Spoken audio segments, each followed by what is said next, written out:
evening. Welcome to the Mansuri Show. I'm your host, Arif Mansuri. We are very honored to have Betty Yee with us today, who's running for California Governor in 2026. First of all, I'd like to welcome you and thank you for joining us today. Thank you, Arif. It's a pleasure to be here. Betty Yee is a very, very familiar name in California. She has been the California Controller since 2015 to 2023. She was on the board of the State Board of Equalization from 2004 through 2014 and has been a very respected person. She's the most knowledgeable about the state's finances, the budgets and everything, because she's managed the budget and has done a really great job. So, Betty, I'd like to start by asking you, what motivated you to run for California Governor in 2026? Thank you. And again, really a pleasure to join you. As I look at California, it's my home state. I'm a daughter of immigrants from China. And I just see that California has become a state where many people here are just feeling things aren't adding up anymore for them in their lives. It's costs are going up. The ability for them to think about, secure housing, college for their kids, just the cost of living generally has become quite high. But also, I think about just the supports that are not there for Californians that are experiencing economic vulnerability. So really my motivation was inspired by what I remember growing up as an advocate for my immigrant parents, Right. that as they were beginning their laundry and dry cleaning business, if they ever were going to experience a time when they couldn't make ends meet, there were supports that could help them. They never had to rely on them, but we knew that there was always that support. Yes. And right now, so many Californians are feeling, just very vulnerable. That if they lose their job, or if somehow they can't put food on the table, they don't have the means to just make ends meet. It's a very stressful and anxious time for them. So I think California government can do a lot better job in building that capacity to maintain those supports for Californians. So I can give you an example. When my parents had their business, if they couldn't make the mortgage or the rent payment for their business, my mother used to say, well, I'll just go out and get a job. I can go back to school and learn English and get a job. I can go to San Francisco Chinatown and sew clothes, at a factory, and bring home some additional dollars. And she's reminding me of that. She's 101 years old now.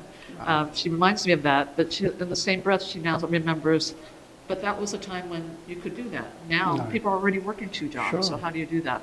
So my motivation to run is really to hopefully be able to keep Californians safe, first of all, but also economically secure. And I think there's a bigger role that California government can play in that. Thank you. Now, of course, economy is definitely major issue. Yes. California being the 5th largest economy, the cost of living has gotten really high. I mean, the inflation has come down. In 2022, Yes. the inflation was 9.1. Yes. And now it's 2.4. But we have the prices of just about everything have gone up. Now, as a controller of California, you were able to find $7 billion of inappropriate spending. Yes. And then you reduced it, you eliminated that spending. As a governor, how do you see you controlling? So right now, California has a deficit. Yes. So what would you do to address that situation? Sure. A lot of just managing our finances is being sure that we are spending within our means. But it's also about how are we really instilling strict accountability over our finances. So in other words, we may be spending billions of dollars to address our homelessness issue, but if we're not reviewing whether those dollars are working in terms of helping reduce homelessness, we need to rethink how we spend that money. And so right now, I would say we don't have that discipline of accountability to review that. And so we're spending a lot of money that isn't necessarily yielding results. I think California government, just because it is a big operation, there is inherent waste. Right. And so it's nobody's fault. We're just a big operation. There's going to be waste. So we root that out every day, just being mindful that we are spending our money appropriately. But also just building that capacity, as I talked about, so that when Californians are feeling economically vulnerable, that it doesn't become a crisis to where then we're spending more money trying to provide relief to them, rather than allowing them to just seek those supports along the way so that they can be better in terms of providing relief for their own families. And so there are ways that just looking at how we spend better, how we deploy our resources better so that we know that these programs are all interrelated. We don't have to have a new program for every single issue, but that we know that housing insecurity is related probably to food insecurity, is probably related to just so many other things that we should be looking at spending those dollars in a more integrated way. So primarily, if I understand, then we need to reprioritize our spending and, and be smarter about it, right? Right. And so, but I will say one of the highest costs that is driving just insecurity in California is the cost of housing. So the housing supply, we have not been permitting housing to meet the demands of our growing population, not in decades. And so we have a lot of time that has been, just passed by where we've not been adding new housing supply. And when we don't have the supply, with the limited supply, it drives prices up, both rents and purchase prices. And so we need to just really look at how do we accelerate, right? Increasing that housing supply. And how do we look at ways that we can be sure that those units that are being built continue to be affordable? And so those things are about, for me, has to be a public-private partnership. Government is not going to be able to solve the housing crisis by ourselves. But I think through public-private partnerships, working with our business community and working with others who understand that if we don't get our hands around the affordability of housing, it's really going to be an economic drag, for California. I'm glad you informed us about it, because that was one of the questions I was going to. So I am a planning commissioner for the city I live in. Fullerton, city. I've been the planning commissioner for a few years here. Yes. And I know exactly what you're saying. The public and private partnership is probably the solution to this. California, has a humongous problem with the low-income housing. So I, agree with you, and I, appreciate your views on that. Your campaign, I'd like to ask you how, the campaign is doing, how many endorsement and who has endorsed. I mean, I see a lot of endorsement, a lot of support for you. Just a few, if you could just mention, I'd appreciate that. It's still early yet. This is a 2026 race, and I'm very proud to have the endorsements of many local elected officials, mayors and city council members and members of boards of supervisors and school district members. And I think the reason for that is that I really believe in having a better partnership with our local governments and school districts and how we solve some of these issues. I think the state can really be a driver in terms of creating incentives for things like how do we accelerate housing development and looking at how we can provide incentives in terms of being sure that our schools are well equipped to prepare our young people for the workforce needs of the future. And so that means really having a better relationship with our business community to understand what the career technical opportunities are. So that's why I believe that my relationship over the last 30 plus years with local elected officials has been really instrumental. So that's been where the bulk of my endorsements have been. But having said that, we're running a very different kind of campaign. I always say I never thought I would run for office, but when I decided to do it, my commitment to myself is I'm going to keep one foot in the community and the other foot squarely in the office in which I'm serving. And if they're both moving together, we're probably doing okay in terms of delivering for our community.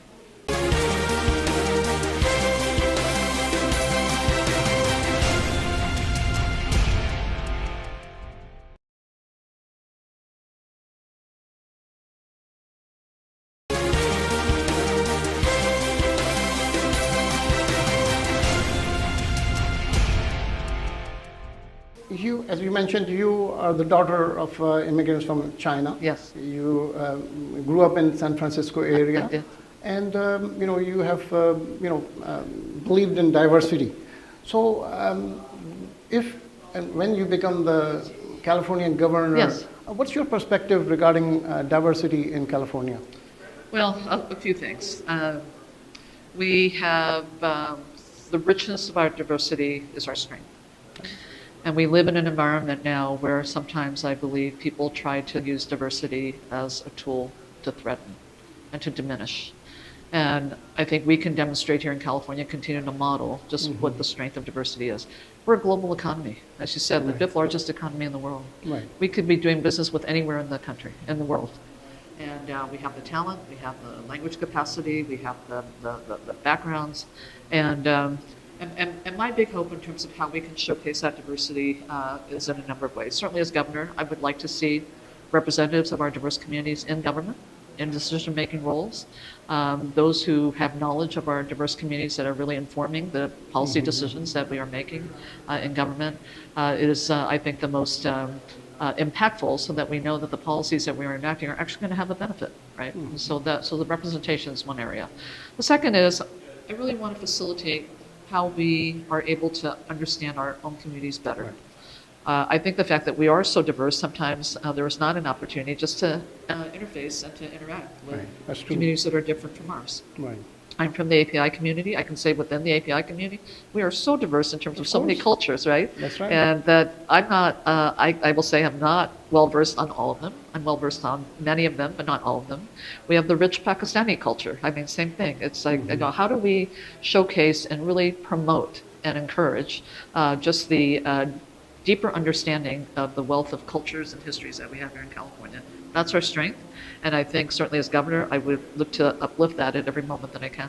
You have reached out to, in your outreach, you have reached out to all the communities. Yes. You have always been, you know, very supportive of diversity. Yes. I'd just like to, you have also worked with the Pakistani community, the Muslim community. Yeah. I'd like to ask your perspective on this particular, I mean, just like any other ethnic community, we have interests and what have Yes. you, but how do you find working with the, you know, Pakistani and Muslim community in general? Well, in general, I have a very positive working relationship with these communities. I mean, you know, I think for any community, what I really appreciate is just the values of the community, certainly the culture and the history that informs a lot of what we do as individual members of the community in terms of how we contribute and what we contribute.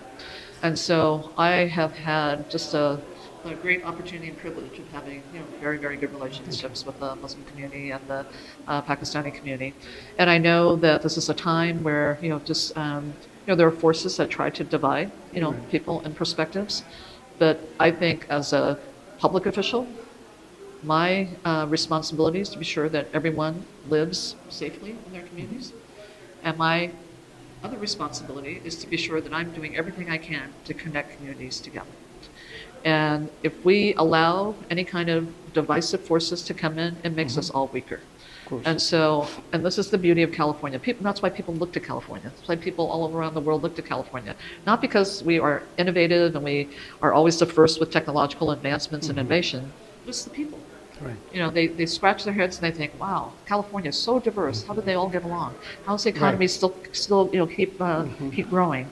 And it's because of the talent that we have, and I hope we continue to be able to just really honor that. And I think the way that we can honor that is to be sure that the communities are actually meeting one another and really see what they have in common. Many in the recent president elections, the Republican Party was victorious. Donald Trump is set to be the 47th U.S. president. Not only that, but the Republican Party also secured a majority in the Senate and most likely in the Congress also. And so I would like to ask your perspective on this. What you know, went wrong for the Democratic Party, and you know, what is the way forward? Sure. I also serve as an officer of our California Democratic Party. Yes. And what I will say is that I think California's, our Democratic Party has put the emphasis in the right place in terms of how to engage voters. Our party has been doing what we call year-round organizing for the last 2 election cycles.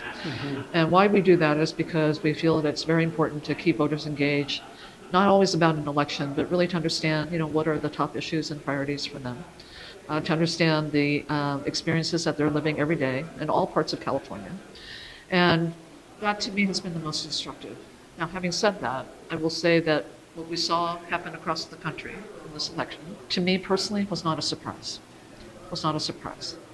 Because we, at every election, we talk about how the everyday bread and butter economic issues is what's top of mind for everybody. And I believe that some of the attention was taken away from that. because there were so many other social issues. Right. Obviously, we have global issues that are affecting populations here in the United States. We have, multiple wars that are going on around the world, and so communities are affected here. But when we don't just respond to the basic daily needs that people have, and this is my motivation to run for governor, then how do we all just really improve? And I felt like the Democrats didn't necessarily just kind of keep a steady, kind of pulse on that.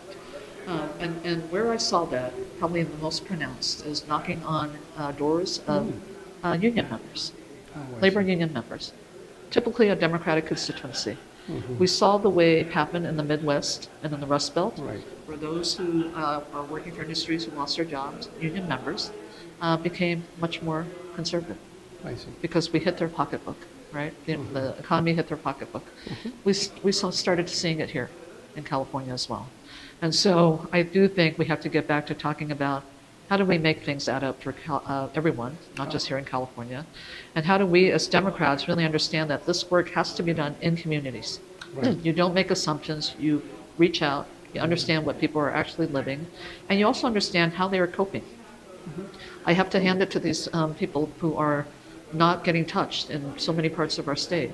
They wake up every day still hopeful, and still feeling that they're not necessarily being paid attention to, but they have the wherewithal to continue to provide for themselves and their families. And But what about California? So California is a blue state. We are. And that's not changing, but more and more voters are now not, not declaring a party, declaring a state. Yes. So what do you see the future of a Democratic Party in California?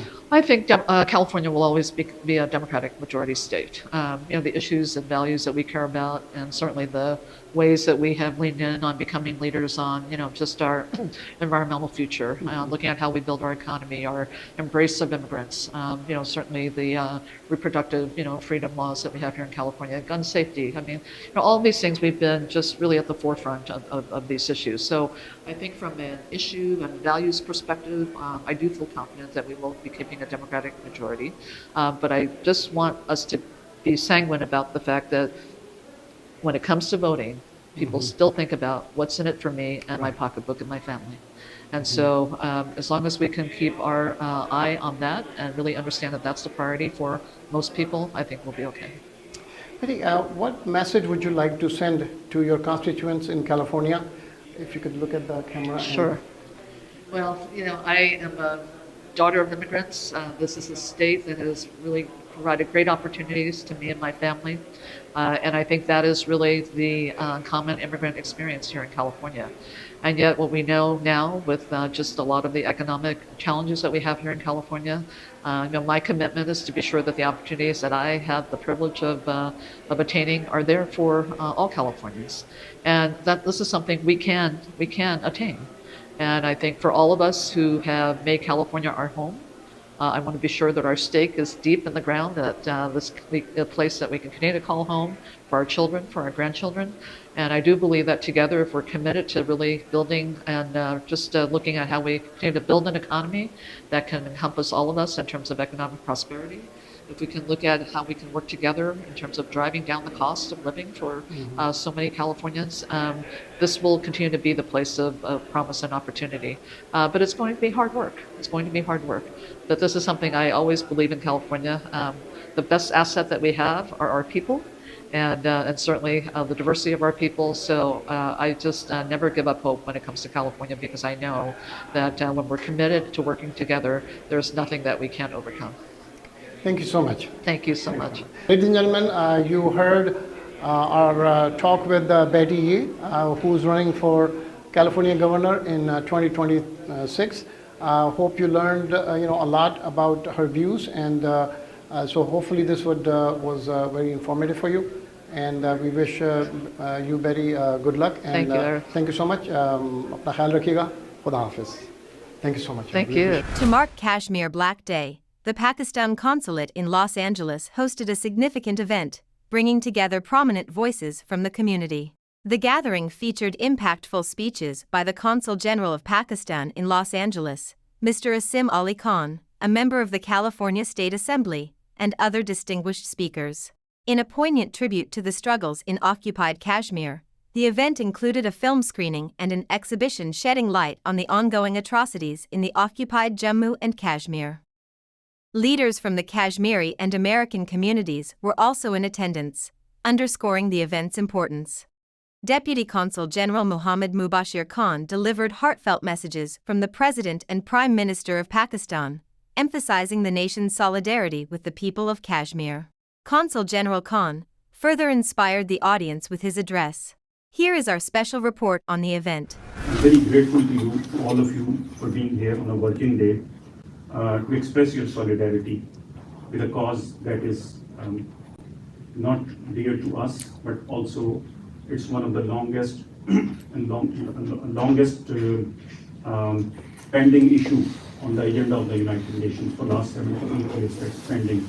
It's not a territorial issue, it's not an issue about the land, it's not about religion only, it is an issue that is about human rights, that's the right to self-determination and fundamental human rights, and that emanated from the partition of Indian subcontinent by the British in 1947. For those who don't know the complete history, I'll just say that there are two issues on the agenda of the United Nations Security Council since 1947 and 48 that await resolution. That is the issue of Jammu and Kashmir and the issue of Palestine. And today we are here to mark a very, very somber occasion on the day 27th October, 77 years ago, when India illegally occupied Jammu and Kashmir in clear and stark violation of the United Nations resolution, international norms, and all norms of decency and civil and the method of resolving international conflict through peaceful means. So we gather here today and to express not only our solidarity with the people of Kashmir, but to mark an occasion that we will continue to support and extend our moral and political support and diplomatic support to the people of Indian illegal fight in Kashmir. It's a day that we remember and stand in solidarity with the people. 96,000, as we have seen, have lost their lives, and tens of thousands remain in custody. Tens of thousands of women have been widowed and children orphaned and women molested. So it's a stark reminder to the international community that long-standing suffering endured by the people of Jammu and Kashmir have to come to an end.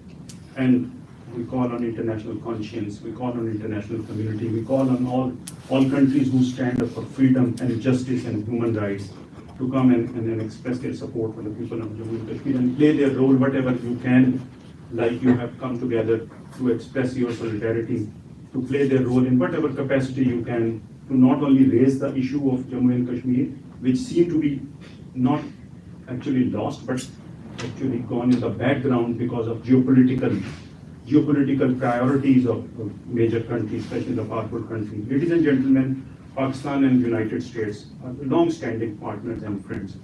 We have worked together in many areas since the establishment of our diplomatic relation in 1947, and worked not only for our common priorities in the region, but internationally. We have worked together for international peace and international security in the region.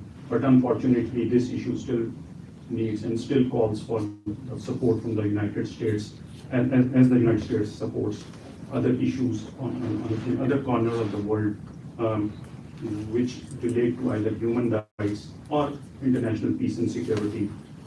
The statement says the observance of October 27 as Black Day by Kashmiris worldwide reminds us of the complex intersection between territorial disputes and religious freedom.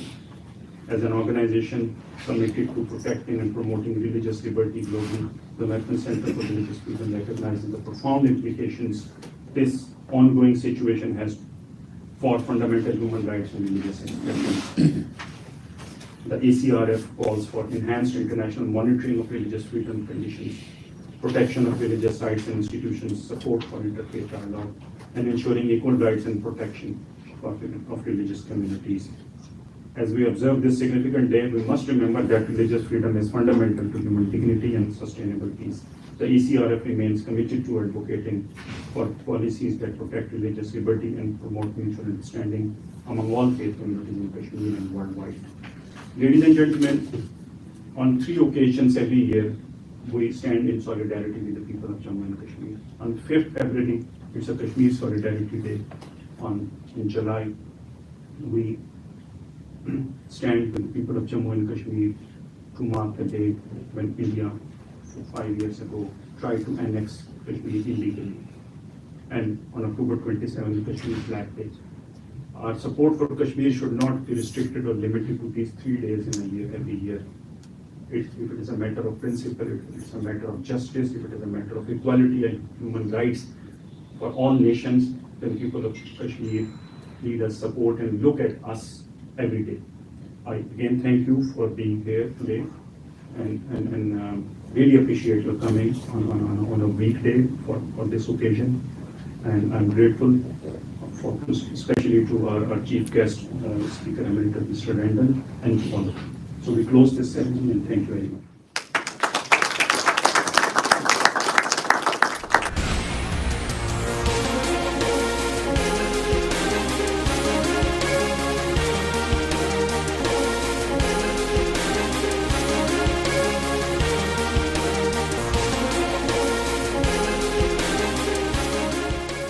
Parents, show your love with Tahir Halal Kids multivitamin gummies, made in the USA and certified halal.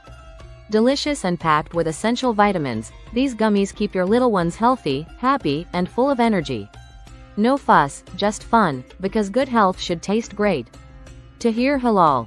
Love, nutrition, and care in every bite. Tahir products आपके खानदान की सेहत के लिए बेहतरीन हलाल vitamins और supplements, खालिस, मियारी और फखर के साथ अमेरिका में तैयार करदा। Kaba Fusion is a pharmacist-owned, patient-focused team of professionals with over 30 years' experience providing intravenous medication to patients in the comfort of their own home. Founded by Dr. Sohail Masood, Kaba Fusion has 7 state-of-the-art pharmacies located across the country. Visit us at kabafusion.com to learn more about the benefits of in-home infusion therapy.